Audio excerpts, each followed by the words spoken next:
That's the Cole crest. USS Cole is 505 feet long, 66 feet wide. I was privileged enough to stand on the flight deck of USS Cole in front of friends and family and say the three greatest words of a naval officer's career. I relieve you. I carried out a centuries-old, time-honored tradition where I assumed total accountability and responsibility for what is a $1 billion national asset in the lives of almost 300 of our nation's finest sailors. When we got ready to deploy out of Norfolk, Virginia, which was our home port, everyone's got a little bit of tears in their eyes. As we pulled away from the pier, we pulled off something that had never been done before in the Navy and has never been repeated since, as we got underway with a 100% qualified enlisted crew. That's why I knew that crew could achieve great things.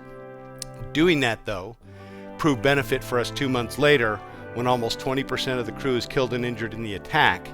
It gave them the confidence to fill those now vacant positions and do what was necessary to save the ship. We would go through the Suez Canal. We're the only military ship. There would be 14 ships that day. It takes about 12 hours to transit through the Suez Canal. We tied up about 8:30, shut down all of our main engines by around 9:30.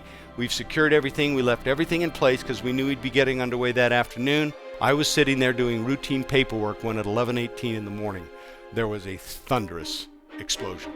You could feel all 505 feet and 8,400 tons of destroyer quickly and suddenly violently thrust up and to the right. We seemed to hang in the air for a second before we kind of rotated, came back down in the water, and it was like this odd three-dimensional twisting and flexing. It was like someone speared the side of the ship because you could feel it bow as it was thrust up. We came back down, lights went out, ceiling tiles in the overhead popped out. When the ship stopped moving to a point that I could let go, I turned, I went over to the door of my cabin, grabbed the door jamb, and as I looked down the passageway, there's no one there. Instead, what I see is this rolling gray cloud coming toward me, and it washes over me. There is not a sound on the ship. No alarms, no announcements, nothing.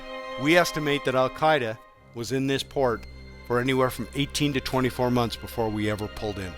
Looking up at that flag, all stained with the dirty black residue from the force of the explosion. I looked at the lights coming on in the twilight in the city of Aden, and then I turned back to the XO and I said, XO, we're not going to hold colors. I want that flag to fly at full mast, under lights, as a symbol of our resolve that we're not going to let this terrorist attack deter us from our mission of defending freedom.